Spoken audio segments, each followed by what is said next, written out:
Cockroach जनता party के founder Abhijit Dipke हम लोगों के साथ एक वीडियो शेयर करते हैं। डिसाइड किया है मैं 6 जून सैटरडे सुबह दिल्ली आऊँगा। आप सब मुझे एयरपोर्ट पर मिलिए। हम सब मिलकर पार्लियामेंट स्ट्रीट पुलिस स्टेशन जाएंगे और वहां पर जंतर मंतर पर एक पीसफुल प्रोटेस्ट करने के लिए परमिशन मांगेंगे, जिसमें उनका कहना है कि वो 6 जून को इंडिया में आ रहे हैं और अपने सारे सपोर्टर्स और अपने सारे कोकरोचेस से रिक्वेस्ट करते हैं कि वो उन्हें लेने के लिए एयरपोर्ट पर आएँ और बाद में वो उन लोगों के साथ मिलकर दिल्ली के जंतर मंतर पर एक पीसफुल प्रोटेस्ट करेंगे इंडिया के एजुकेशन मिनिस्टर के अगेंस्ट में और उनके रेजिग्नेशन की मांग करेंगे। लेकिन कहानी सिर्फ इतनी सी नहीं है और इतनी सिंपल नहीं है। सबसे पहले कोकरोच जनता पार्टी के फाउंडर्स ने मिलकर इंडिया में अपने 3 स्पोक्स पर्सन के थ्रू एक प्रेस कॉन्फ्रेंस करवाई, जिसमें कोकरोच जनता पार्टी के 3 स्पोक्स पर्सन ने जितने भी छोटे मोटे जर्नलिस्ट आए हुए थे उनके सारे क्वेश्चंस का आंसर किया। और यहीं से ही कहानी में ट्विस्ट आता है। वीडियो में आगे बढ़ने से पहले आपको पता होना चाहिए कि आखिरकार ये तीनों के तीनों स्पोक्स पर्सन है कौन, इनकी रियलिटी क्या है, इनका बैकग्राउंड क्या है। सबसे पहले बात करने वाले हैं इनके चीफ स्पोक्स पर्सन सौरभ दास के बारे में। ये कौन है, इनका बैकग्राउंड क्या है। ये भाई साहब उमर खालिद, हाँ वही उमर खालिद जो कश्मीर को इंडिया का पार्ट नहीं मानता है और कहता है कि भारत तेरे टुकड़े होंगे इंशाल्लाह इंशाल्लाह। Kashmir neither belongs to India, Kashmir neither belongs to Pakistan. Kashmir belongs only to the people of Kashmir. 5 lakh लोग हमारे पास हो ऑर्गेनाइज्ड, तो हम हिंदुस्तान और नॉर्थ ईस्ट को परमानेंटली कट कर सकते हैं। पर हम परमानेंटली नहीं तो कम से कम 1 आध महीने के लिए तो कट कर ही सकते हैं। मैं तुम्हें मांगू, हम लेके रहेंगे, हम मनुवाद से सुन ले मोदी, सारे तक सुन ले।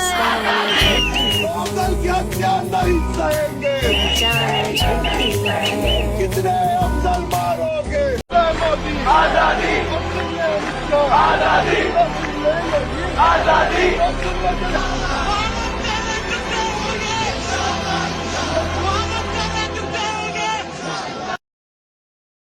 उसको अपनी इंस्पिरेशन मानता है, अपनी आइडियोलॉजी मानता है और एज अ हीरो मानता है। इसके अलावा सरजिलाम को भी एक सिंपल प्रोटेस्टर और अपनी इंस्पिरेशन मानता है। वही सरजिलाम जो कहता है कि हम भारत के टुकड़े कर देंगे।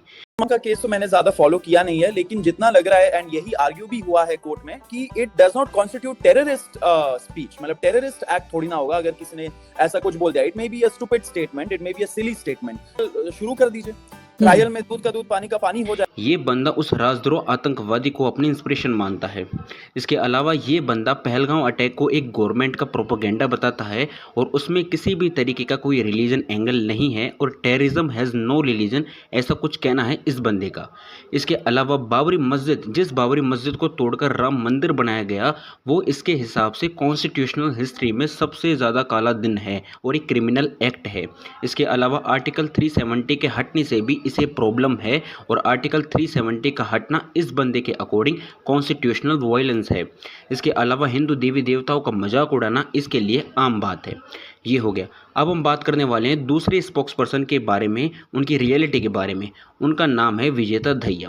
अब विजेता दहिया जो ध्रुव राठी जैसे anti nationalist show cold social media influencer के लिए एज ए स्क्रिप्ट राइटर और कंटेंट रिसर्चर का काम करते हैं। इसके अलावा ये बंदा हिंदू देवी देवताओं का मजाक उड़ाता है, उनके अगेंस्ट में मीम्स बनाता है और इस बंदे का कहना है कि प्रभु श्री राम ने और माता सीता ने अपने वनवास के दौरान जो है वो मांस खाया था और वो नॉन वेजिटेरियन है। एनिमल फिल्म के रणविजय जैसा सैडिस्ट हो सकता है? ये तो ऐसा हुआ कि भगवान ऐसा सैडिस्ट है कि ओ आओ आओ मेरे चाटुकार, मेरे चरणों का पानी पियो, तब मैं खुश होऊंगा, तब मैं तुम्हें कृपा दूंगा। क्या आदि शंकराचार्य एक हिपोक्रेट थे, यानी एक बहरूपीय? नाम क्या? दक्ष प्रजापति। और उसकी बेटी कौन? सती। सती एक दिन इंस्टाग्राम चला रही, सामने आए प्रोफाइल शिव की। शिव कौन? अपने हरियाणा का चोरा, देसी बंदा। ऐसे एक बार ठंड लग रही, वहां पे देखा शमशान घाट में चिता जल रही है, उसके आगे बैठ के हाथ सेकने लग गया, राख अपने ऊपर लगा ली। तो सती तो फुल इम्प्रेस, यार क्या कूल बंदा है, बोली डैडी मुझे तो इसी से और सारे भगवान जो है वो मांस खाते हैं। अब इसके अलावा हम बात करने वाले तीसरे स्पोक्स पर्सन के बारे में, जिसका नाम है आशुतोष रंका, जो आम आदमी पार्टी के नेशनल स्पोक्स पर्सन रह चुके हैं और अरविंद केजरीवाल के लिए ये बंदा लंदन को छोड़कर इंडिया आया था और ओवरऑल ये बंदा आम आदमी पार्टी का पाला हुआ कुत्ता है। ये है इन स्पोक्स पर्सन की रियलिटी। एक बंदा जो है वो उमर खालिद का पाला हुआ कुत्ता है, तो दूसरा ध्रुव राठे का पाला हुआ कुत्ता, और तीसरा केजरीवाल का पाला हुआ कुत्ता। जो इंसान उमर खालिद को हीरो मानता है, आर्टिकल 370 को कॉन्स्टिट्यूशनल वायलेंस मानता है, पहलगाम अटैक को प्रोपेगेंडा मानता है, गवर्नमेंट का प्रोपेगेंडा है, और हमारे प्रभु श्री राम और बहुत सारे भगवान को जो है नॉन वेजिटेरियन कहता है, उनका मजाक उड़ाता है, देवी देवताओं का मजाक उड़ाता है, क्या ऐसे इंसान, इस तरह की सोच रखने वाले इंसान, ऐसी आइडियोलॉजी को फॉलो करने वाले इंसान क्या आपके लिए खड़े होंगे? क्या आपके लिए प्रोटेस्ट करेंगे और आपको क्या जस्टिस प्रोवाइड करवा पाएंगे? ऐसे इंसानों से जो है इनकी रियलिटी आप लोगों के सामने है।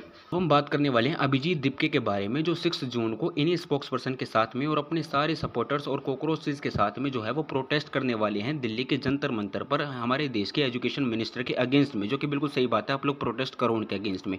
लेकिन रियलिटी में ये बंदा अमेरिका से आ नहीं रहा है, बल्कि इसे डिपोर्ट किया जा रहा है, धक्के मारकर भगाया जा रहा है और वहाँ से लात मारकर भगाया जा रहा है इंडिया के लिए। अब ये बोल रहे हैं कि मैं इंडिया आ रहा हूँ रेवोल्यूशन के लिए। अबे साले तो ये डिपोर्ट कर रहे हैं, तू दिखा पासपोर्ट, क्या स्टैंप लगी हुई है, दिखा, हिम्मत है तो। और ये वीडियो मैं इसलिए नहीं बना रहा कि भाई मैं हीरो बन गया, मैंने डिपोर्ट करा दिया। अगर मैं नहीं होता ना, कोई और होता, कोई और डिपोर्ट करा देता। आप यहाँ पर एक टेम्पररी वीज़ा पर आकर इस तरह की हरकतें करते हो, पॉलिटिकल एक्टिविटीज़ में इन्वॉल्व हो गए, तो बेटा जूते मार के निकालेंगे यहाँ से तुम्हें। और अब इन लोगों का सिंपल सा पूरा प्लान है और पूरी प्लॉटिंग है कि प्रोटेस्ट के बहाने से ये लोग अपना एजेंडा फैलाना चाहते हैं और प्रोपेगेंडा फैलाना चाहते हैं। अभिजीत दीपके ने अपनी वीडियो के जरिए जो चीज़ें शेयर करी है कि मुझे एयरपोर्ट पर लेने आना 6 जून को, अब ये क्या चीज़ें शो करता है कि एयरपोर्ट जैसी सेंसिटिव लोकेशन पर हज़ारों की संख्या में जो इनके सपोर्टर्स हैं और इनके जो कॉकरोचेस हैं, जब इनको लेने के लिए जाएंगे तो वहाँ पर क्या होगा, वहाँ पर जितने भी फोर्सेज है और जितनी भी मिलिट्री है और जितनी भी पुलिस फोर्स है, उनको मजबूरन एक्शन लेना होगा इनके अगेंस्ट में, सारी चीज़ों को कंट्रोल करने के लिए और सारी चीज़ों को नॉर्मल करने के लिए। और ऐसा ही सेम कुछ ये लोग चाहते हैं कि पुलिस फोर्स और फोर्स जो है उनके अगेंस्ट में एक्शन ले, ताकि ये लोग ड्रामा क्रिएट कर सके, फेक प्रोपेगेंडा जो है वो फैला सके और हमारे यूथ को, इंडिया के यूथ को जो है वो भड़का सके, उनके गवर्नमेंट के अगेंस्ट में भड़का सके कि कैसे जो हमारी पुलिस फोर्स है और हमारी जो फोर्स है वो अपने ही देश के जेन जी की आवाज़ को दबाना चाहती है और उनके अगेंस्ट में काम करती है। ये कुछ इन लोगों की प्लानिंग प्लॉटिंग है। जो भी 6 तारीख को आ रहा है ना एयरपोर्ट और दिल्ली जंतर मंतर प्रोटेस्ट के लिए ना, भाई एक रिक्वेस्ट है, अगर अभिजीत दीपके को इमिग्रेशन ने रोका वहां पे, तो भाई एयरपोर्ट पे हंगामा शुरू होगा। और दूसरी चीज की अपनी सेफ्टी के लिए ना कुछ चीजें खरीद लेना भाई, जैसे पेपर स्प्रे हो गया, डंडे वंडे हो गया, जो भी है, क्योंकि अगर पुलिस ने हाथ छोड़ा ना, लाठी चार्ज या फिर पानी वानी फेंका, तो वो उस चीज के लिए काम आएगा। तो भाई इस बारी ना अगर जो भी है हम आर या पार करके ही जाएंगे, क्योंकि भाई बहुत सह लिया हमने, बनेगा नेपाल बनेगा। देखो, प्रोटेस्ट करना कोई गलत चीज़ नहीं है, लेकिन यदि ये लोग एक दिन पहले ये कहे कि हम प्रोटेस्ट करेंगे और हज़ारों की संख्या में लोग वहाँ पहुँच जाते हैं जंतर मंतर पर प्रोटेस्ट करने के लिए, तो इससे होगा क्या, जितनी भी पब्लिक कन्वीनियंस है और जितनी भी एसेंशियल सर्विस हैं वो सारी डिसरप्ट हो जाएंगी। इसके अलावा एयरपोर्ट से जंतर मंतर तक ये लोग मार्च निकालने की भी बात कर रहे हैं, उसकी security, public transport, public convenience, इन सारी चीज़ों से जो है वो डिस्टर्ब हो जाएंगी, क्योंकि इन लोगों के द्वारा किसी भी तरीके की कोई परमिशन नहीं ली गई है और ना ही गवर्नमेंट से प्रोटेस्ट करने की कोई भी जो है वो इन्होंने अरेंजमेंट करी है। इन लोगों ने प्रोटेस्ट करने की, किसी भी पीसफुल प्रोटेस्ट की जो ये लोग बात कर रहे हैं वो पीसफुल है ही नहीं।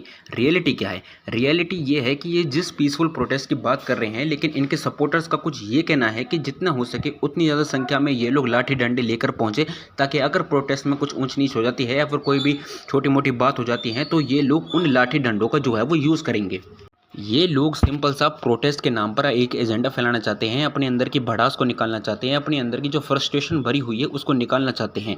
इस प्रोटेस्टर में जितने भी प्रोटेस्टर हैं, जितने भी जो कॉकरोचेस हैं, जितने भी इनके सपोर्टर्स हैं, वो या तो वो GNU जामिया जैसे टुकड़े टुकड़े गैंग को सपोर्ट करते हैं, या तो वो उमर खालिद जैसे लोगों को सपोर्ट करते हैं, या फिर so called social media influencer जो हमारे देश में हैं उन लोगों को सपोर्ट करते हैं, एंटी नेशनलिस्ट लोगों को सपोर्ट करते हैं। ऐसे लोग जो है वो उस प्रोटेस्ट का हिस्सा है और प्रोटेस्ट के बहाने से ये लोग अपनी फ्रस्ट्रेशन को निकालना चाहते हैं। अब होगा क्या, अगर इन लोगों ने प्रोटेस्ट को जो है वो प्रोटेस्ट की तरह नहीं लिया और जिस पीसफुल प्रोटेस्ट की ये लोग बात कर रहे हैं, अगर उन्होंने ऐसा कुछ भी नहीं किया, तो ये लोग, इनका पूरा प्लान क्या है? इनका पूरा प्लान यही है कि प्रोटेस्ट के बहाने से देश विरोधी नारों का यूज़ करना, देश विरोधी बातों का यूज़ करना, हिंदुओं को टारगेट करना, ब्राह्मणों को टारगेट करना और जिन उमर खालिद के सपोर्ट में उतरना, ऐसी चीज़ों का ये लोग यूज़ करना चाहते हैं प्रोटेस्ट के बहाने से। ये लोग चाहते हैं और इनकी पूरी प्लानिंग प्लॉटिंग है कि किसी भी तरीके से गवर्नमेंट अभिजीत दीपके को अरेस्ट कर ले, और अरेस्ट हो हो जाने के बाद ये लोग फिर ड्रामा क्रिएट करना शुरू कर देंगे और गवर्नमेंट के अगेंस्ट में प्रोपेगेंडा फैलाना शुरू कर देंगे। लेकिन यहाँ पर एक क्वेश्चन खड़ा होता है कि आखिरकार अभिजीत देव के अरेस्ट क्यों होंगे? क्योंकि देखो, एयरपोर्ट जैसी सेंसिटिव लोकेशन को चूज करना, बिना किसी परमिशन के देश की कैपिटल जंतर मंतर पर हजारों की संख्या में प्रोटेस्टर के साथ में प्रोटेस्ट करना, बिना किसी अरेंजमेंट के साथ में प्रोटेस्ट करना, ये सारी चीज़ें इन लोगों की पूरी प्लानिंग प्लॉटिंग को एक्सपोज कर देती है। जैसे ही अभिजीत दीपके को अमेरिका से लात मारकर भगाया गया, वो इंडिया में आ गया और उसके इंडिया में आ जाने के बाद अगर वो अरेस्ट हो जाता है तो इन सारे कॉकरोचेस के लिए और so called social media influencers के लिए वो एक फ्रीडम फाइटर बन जाएगा। यही इन लोगों का प्लान है और यही इनकी रियलिटी है। जैसे ये लोग प्लानिंग करके बैठे हुए हैं, वैसे ही हमारे देश की फोर्स और दिल्ली पुलिस भी बैठी हुई है इन लोगों को अच्छे से स्वागत करने के लिए और इनको जस्टिस प्रोवाइड करवाने के लिए। जैसे ही इन लोगों के द्वारा कुछ भी गलत काम को अंजाम दिया जाता है, किसी भी गलत वर्ड का या फिर किसी भी गलत नारे का यूज़ किया जाता है, अपने प्रोटेस्ट के थ्रू अपनी पर्सनल भड़ास को, अपनी पर्सनल फ्रस्ट्रेशन को निकाला जाता है, तो दिल्ली पुलिस और फोर्स तैयार है इनका स्वागत करने के लिए और उनको जस्टिस प्रोवाइड करवाने के लिए। और ना सिर्फ दिल्ली पुलिस ही तैयार है, बल्कि जितने भी इस देश का जेनजी है, जितना भी इस देश का युवा है, जिसके पास अकल है, जिसके पास दिमाग है और जिन लोगों को इन सारी चूतियों की और इन सारे कॉकरोचेस की रियलिटी पता है, वो भी तैयार है इनको ट्रीटमेंट देने के लिए। हमारी कंट्री का 17 साल का स्टूडेंट कमिट कर रहा है due to the failure of the system. I mean it's not तुम्हारी, इट्स लाइक हमारी कंट्री आई गेस।